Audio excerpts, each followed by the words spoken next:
زي ما شفنا مع بعض شنطة الفكة بتاعتنا استخدمت فيها إبرة مقاس 4 وخيط إليزا ديفا. هبدأ بالعقدة السحرية أو الدايرة السحرية،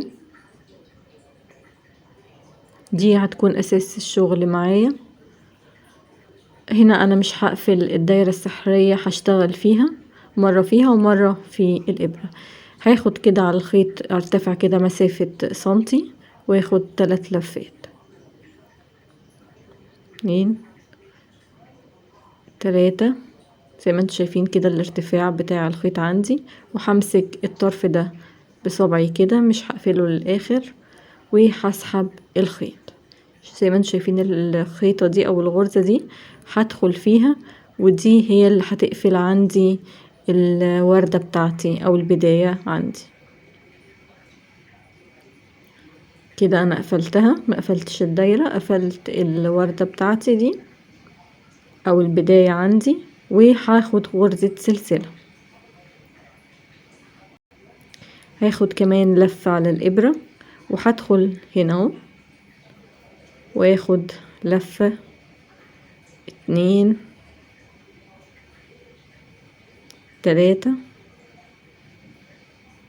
وهبدأ تاني 3 تانيين جوه الدايرة السحرية نفسها. 1 2 3 وبرضو همسك الخيط عندي عشان هقفل فيه الشغل واطلع منهم. هيبقى عندي 6 لفات على الإبرة، هطلع منهم مرة واحدة واقفل الشغل بتاعي في الغرزة اللي قلت لكم عليها هنا كده.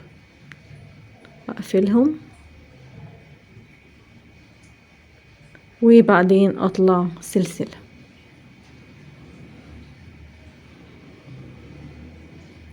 هتوضح معايا اكتر كل ما اشتغل فيها، توضح اكتر. اخد سلسلة كده، وزي ما انتوا شايفين النقطة اللي هي باينة في الفيديو دي غرزة هدخل فيها برضو 3 مرات لفة على الإبرة، ودايما عاملة ارتفاع 1 سنتي تقريبا كده على الإبرة. 3 وهاخد 3 تانيين جوه الدايرة السحرية. وبرضو لما اقفل امسك الخيط كده بايدي عشان ده اللي هيتم المنظر او الشكل معايا زي ما انتوا شايفين كده. هبدأ هنا واخد غرزة وبعدين سلسلة.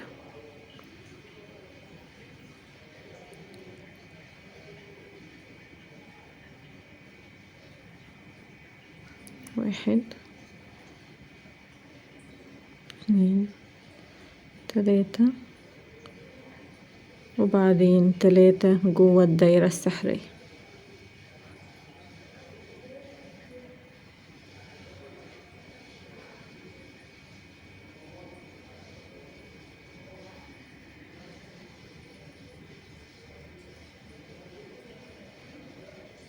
دايما لما اخد الغرزة احاول اضيق بقى الغرزة دي عشان ما تبانش معايا في الشغل. هاخد غرزة كده، وفي نفس النقطة دي زي ما انتوا شايفين النقطة دي اخد فيها ال3 غرز بتوعي.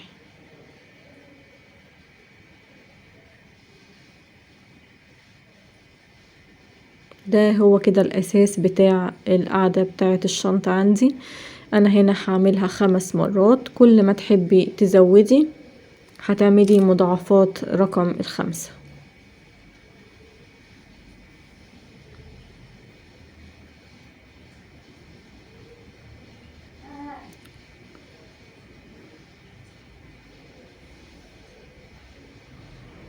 تاني هنا في نفس البداية دي كده شايفين ظاهرة معايا. هبدأ برضو اكمل 1 2 3 4 و3 هنا و3 جوه الدايرة السحرية.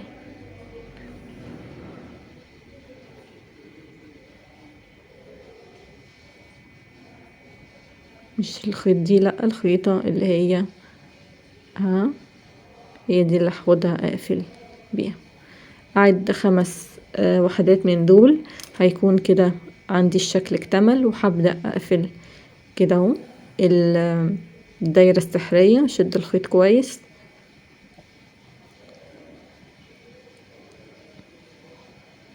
كده. انا قفلت الدايرة عندي. هاخد سلسلة، وفي النقطة زي ما عملت قبل كده هعمل ال3 لفات اللي على الإبرة،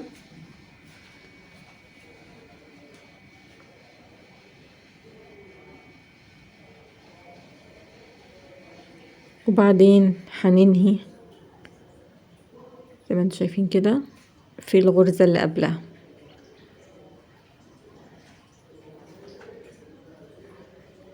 كده.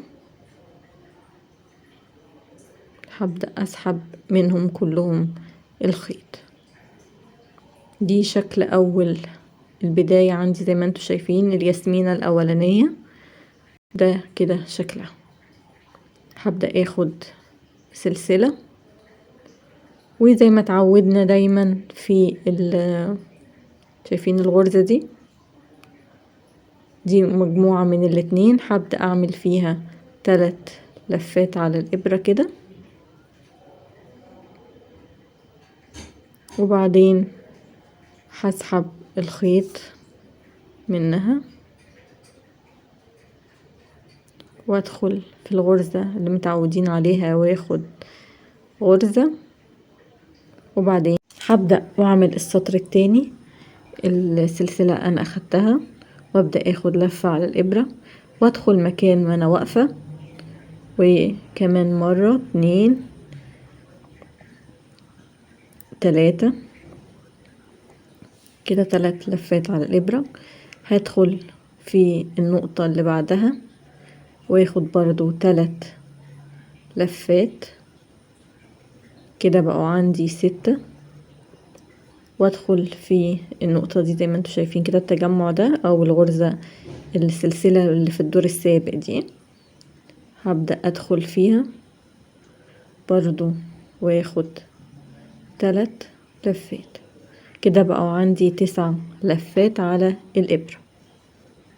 هبدأ اطلع منهم هم كلهم مرة واحدة كده. ودايما زي ما انتم شايفين كده الغرزة الاخرانية دي انا ماسكها بايدي مثبتاها. هدخل فيها واخد غرزة عشان نقفل اول ياسمينة في الدور التاني كده الشكل معايا. هاخد سلسلة وادخل في نفس المكان اللي انا واقفة فيه، اخد 3 لفات 2 3 زي ما انتم شايفين. النقطة الاخرانية دي اللي في اللي جاي عليها الدور هاخد كمان 3،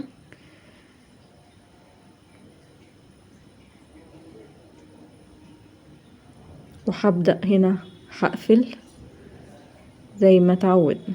يبقى اول مرة 3 مجاميع يعني، وبعد كده مجموعتين، وبعدين 3 مجاميع. ال3 مجاميع اللي هما اول واحدة اللي هي ال3 لفات على نفس الابرة زي ما انتم شايفين كده. دي سلسلة وهدخل في مكان ما انا واقفة ده، هاخد فيها اول لفة على الابرة، تاني لفة، تالت لفة. دي كده المجموعة الاولى.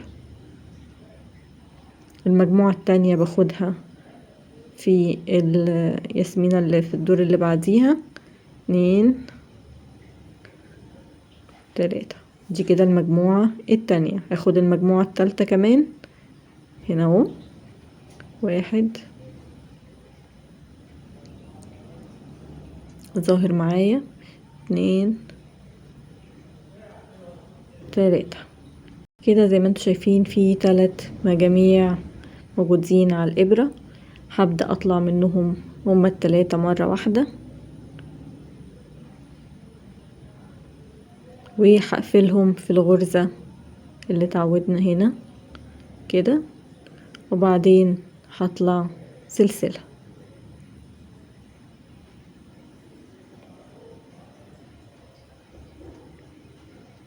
يبقى الدور التاني او السطر التاني ببدأ ب3 مجاميع وبعدين مجموعتين 3 2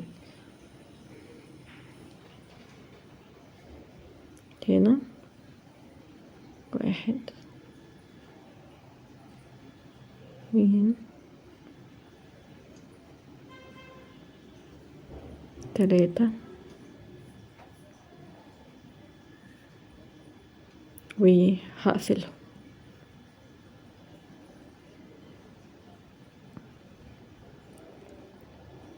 كل ما ماخد ادوار تبدأ شكل الياسمينة عندي هيبان ويكون ظاهر اكتر.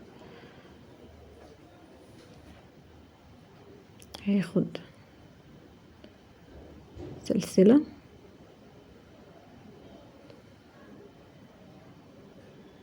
شايفين عاملة بدأ الوردة تبان معايا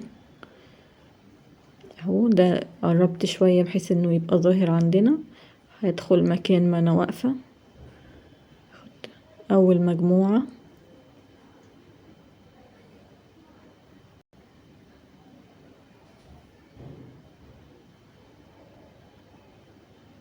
المجموعة التانية اخدها في النص هنا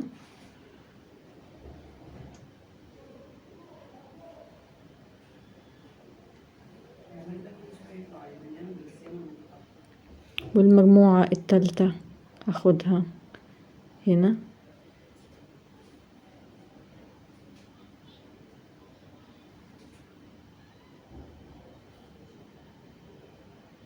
زي ما انتم شايفين كده اهم 3 مجاميع موجودين على الابرة. هبدأ اطلع منهم مرة واحدة وادخل في الغرزة اللي انا وسعتها بايدي شوية دي واقفل ال3 مجاميع مع بعض وبعدين اثبتهم بغرزة السلسلة. هبدأ ماشية بالنظام ده كده 3 مجاميع مجموعتين 3 مجاميع مجموعتين لحد ما اوصل لاخر الدايرة عندي او لاخر السطر التاني.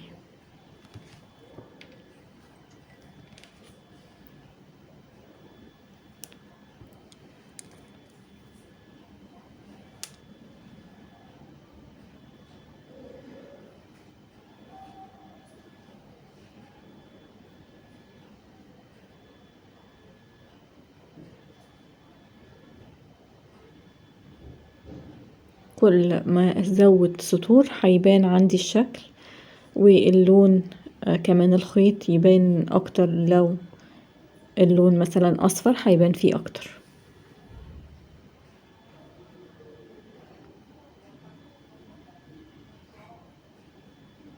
هبدأ امسكها بايدي الغرزة دي كده عشان دي اللي هتقفل الشغل او تقفل الياسمينة عندي.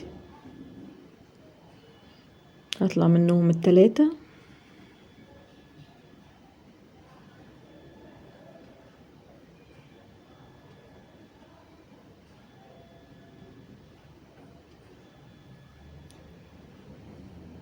هنا انا شديت الخيط ما بنتش عندي الغرزة اللي هقفل بيها. هبدأ اعيدها تاني اهو وعشان الغرزة اللي هقفل بيها تظهر واخد الغرزة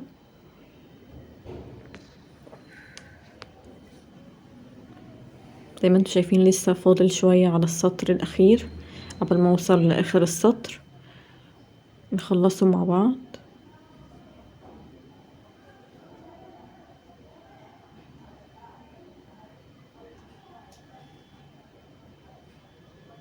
اهم حاجة في السطر ده ملحوظة ان احنا بنمشي 3 مجاميع مجموعتين 3 مجاميع لحد ما اوصل للسطر الاخراني. هيكون في اخر السطر التاني يعني هيكون في مجموعتين.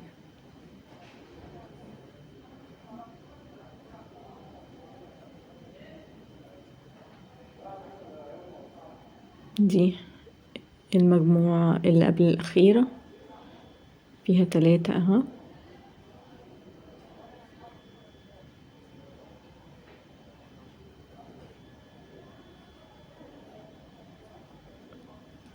نبدأ ننهي السطر زي ما انتوا شايفين كده قرب، خلاص قربنا.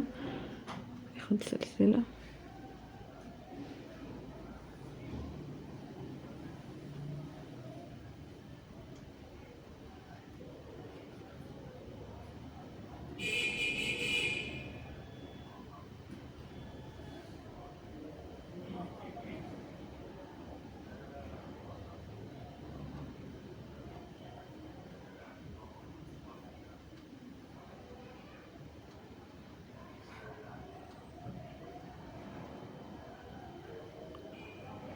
دي المجموعة اللي قبل الأخيرة.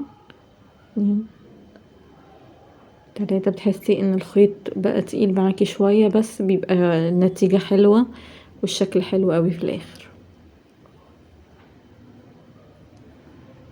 طبعا الغرزة دي بتنفع في الشيلان، بتبقى حلوة قوي لو عملتي شال بيها بيبقى شكلها حلو قوي، وخصوصا كمان لو طرستيه. واحدة واحدة كده الخيط هدخله تاني.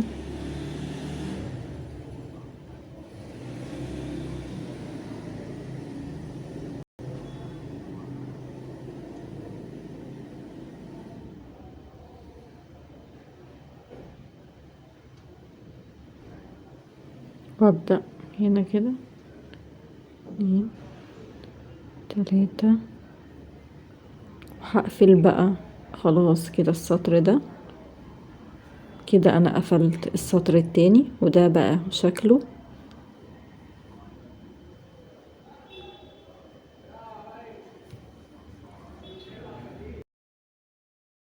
هبدأ السطر التالت، هدخل في السلسلة السابقة واعمل منزلقة. ده كده عشان اقفل كمان الدور التاني، وابدأ في الدور التالت اللي هبدأ اعلم فيه التزايد اللي انا هعمله. هاخد سلسلة،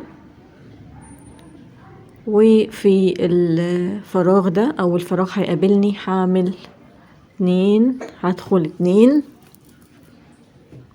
3، وابدأ اسحب كده الخيط. اقفل اول ورقة من الياسمينة دي، وبعدين اقفل كده واخد سلسلة، وزي ما انتم شايفين في المكان ده هاخد اول لفة، تاني واحدة،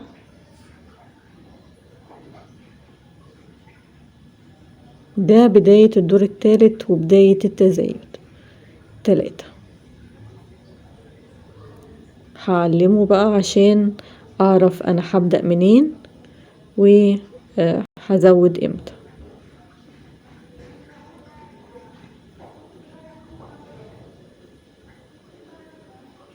هبدأ اعلمه بالدبوس ده. انا قايله لكم قبل كده انا بحبهم لانهم مش بيتكسروا وبيبقوا ثابتين اكتر من البلاستيك. دي اول مجموعة كده عندي على الابرة. هدخل في الفراغ ده وبرضو هعمل 3 2 3، وفي الفراغ اللي بعده 3. كده عندي ال3 مجاميع. هطلع منهم مرة واحدة زي ما اتعودنا، واقفل هنا كده، وبعدين هعمل سلسلة. الدور ده هيكون فيه 3 مجاميع، 3 مجاميع، مجموعتين، يعني 3 3 2، 1 2 3. وهبدأ في الفراغ اللي بعده اعمل برضو 3، 1 2 3، بعدين في اللي بعده برضو المجموعة الثالثة والأخيرة، وهقفل زي ما احنا اتعودنا.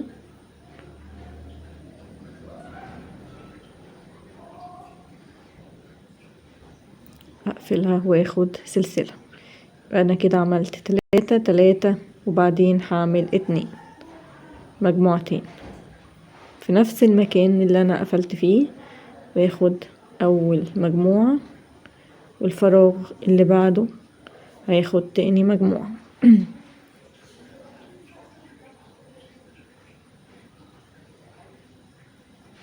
كده 2. هبدأ امشي الدور ده كله كده 3 مجاميع مجموعتين، 3 مجاميع مجموعتين، لحد ما اوصل للنهاية.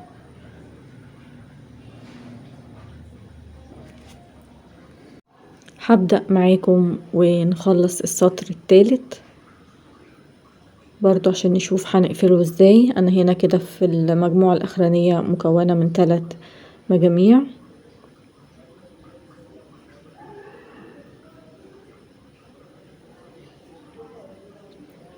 واحد 2 كده. دي المجموعة الأخيرة هبدأ أقفلها. كل ما أعمل سطور دايما الشغل عندي بيبان وغرزة الياسمينة بتبقى ظاهرة عندي. هبدأ أقفلها هنا كده وأقفلها.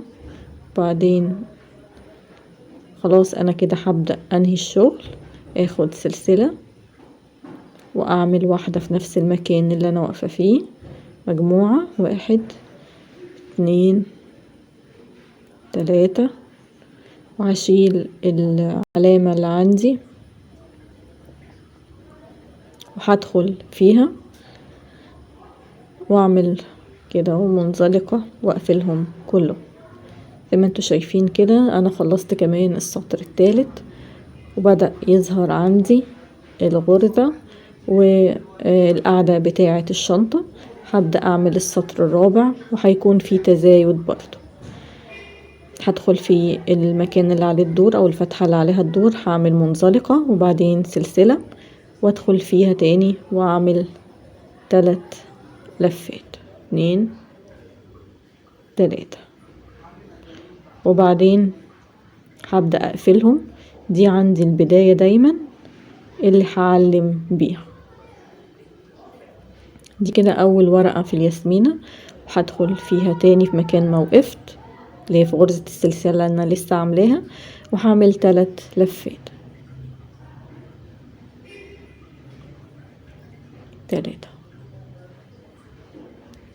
هنعلم البداية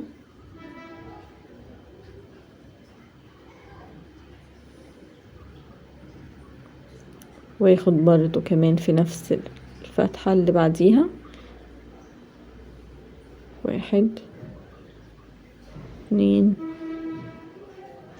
3. دي كده اول مجموعة عندي مكونة من 3 2 3.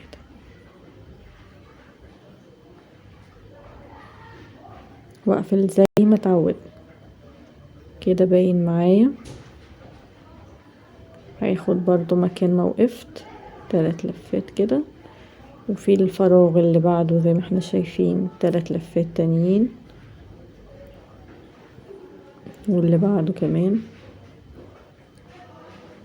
2 3. يبقى المجموعة دي او السطر الرابع مكون من 3 مجاميع عبارة عن 3 لفات وبعدين مجموعة لفتين. مجموعة مكونة من 3 ومجموعة مكونة من 3 وبعدين 3 وبعدين 2. كمان واحدة 2 والتالتة اهو. دي اخر المجموعة التالتة هقفلها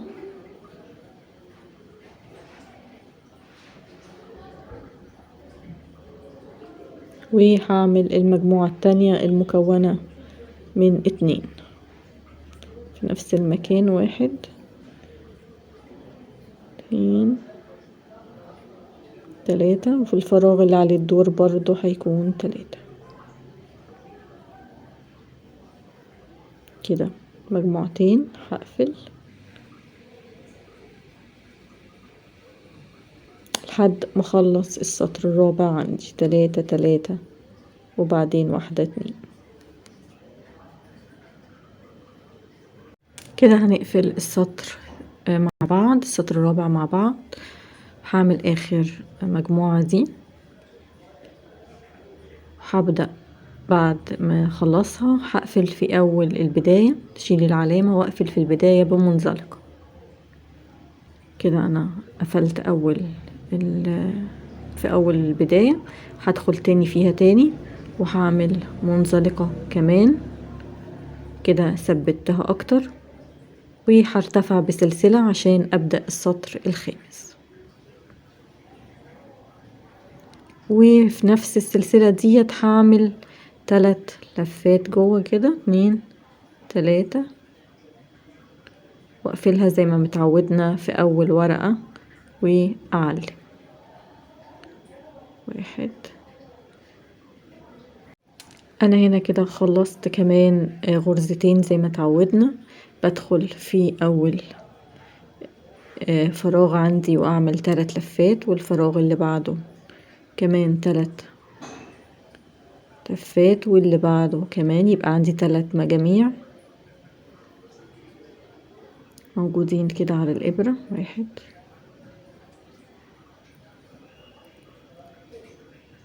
3، واقفلهم واخد كده منزلقة، وبعدين سلسلة في نفس المكان، اعمل 3 برضو، او اللي هي اول مجموعة، والفراغ اللي بعده تاني مجموعة،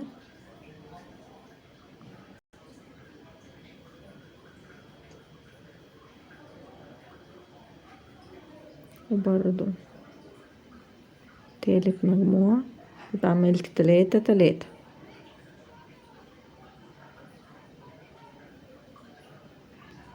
واقفلهم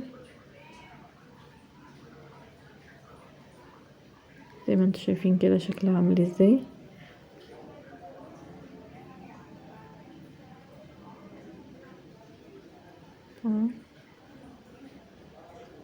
وبعدين هاخد سلسلة 1 2 3،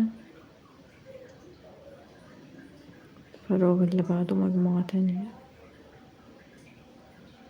3 كده، بقوا عندي مجموعتين وهبدأ اقفل، يبقى 3 3 2.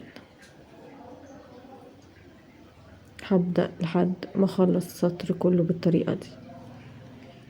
هنخلص السطر ده مع بعض. هبدأ او اخر مجموعة دي هنعملها مع بعض وننهي السطر.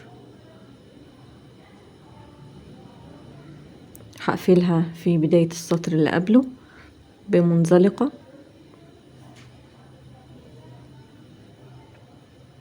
وهدخل فيها تاني واعمل منزلقة تانية،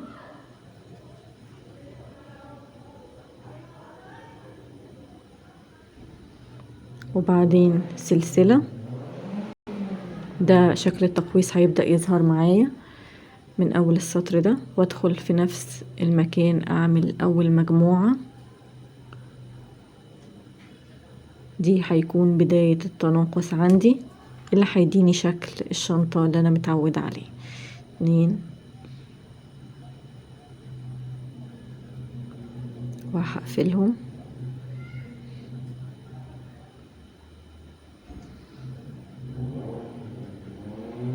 وبعدين دي كده البداية عندي بتاعة التناقص. لازم اعلمها برضو، اخد السلسلة واعمل اول مجموعة عشان اعلم منها. 2 3.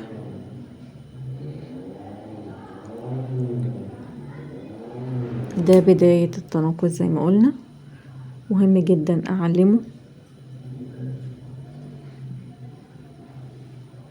وهبدأ اعمل السطر ده هيكون عبارة عن 3 مجاميع، كله هيكون 3 مجاميع فقط.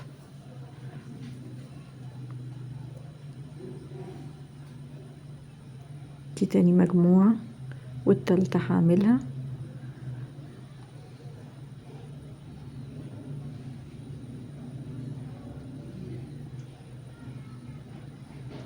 وهنقفل زي ما تعودنا، وبعدين بعد ما اقفلها اخد سلسلة وفي نفس المكان اعمل مجموعة الاولى.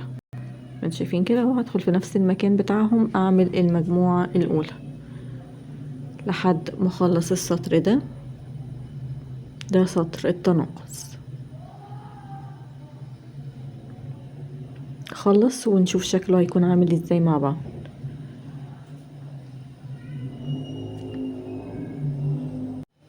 زي ما احنا شايفين ده كده الشكل اللي وصلنا له لقعدة الشنطة.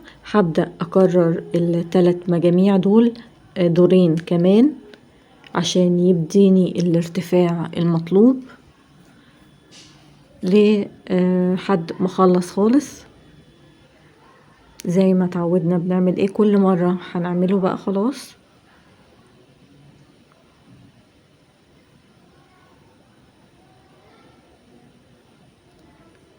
سطرين بالظبط او دورين بالظبط، هيكون عبارة كله عن 3 مجاميع واقفله.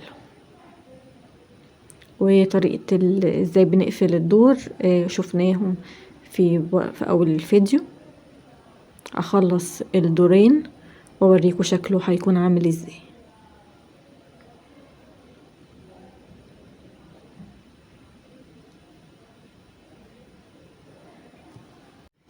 زي ما احنا شايفين انا كده خلصت. هبدأ اعمل في الفتحة اللي عليها الدور 3 غرز حشو، 2 3، وهبدأ اعلم اول غرزة حشو عندي.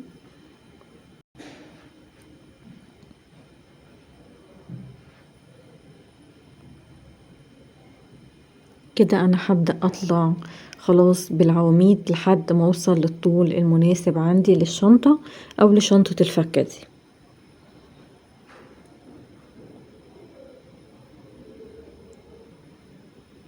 هبدأ في الفتحة اللي عليها الدور هعمل عمودين في نفس المكان، وبعدين الفتحة اللي بعديها اعمل 3 عواميد في نفس المكان. اول فراغ عمودين، تاني فراغ 3 عواميد في نفس المكان، الفراغ اللي بعده عمودين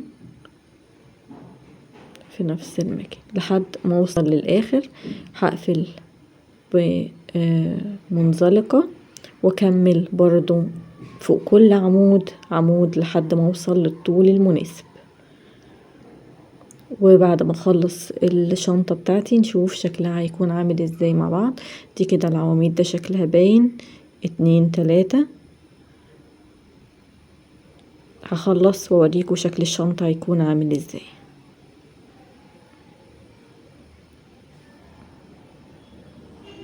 زي ما انتوا شايفين كده انا خلصت تكرار عدد السطور لحد ما وصلت للطول المناسب للشنطة، وعملت السلسلة والشراشيب زي ما عملناها في شنطة مارد وشوشني قبل كده. يا رب شكل الشنطة ده يكون مختلف وينول اعجابكم، وما تنسوش اللايك والاشتراك في القناة وتفعيل الجرس.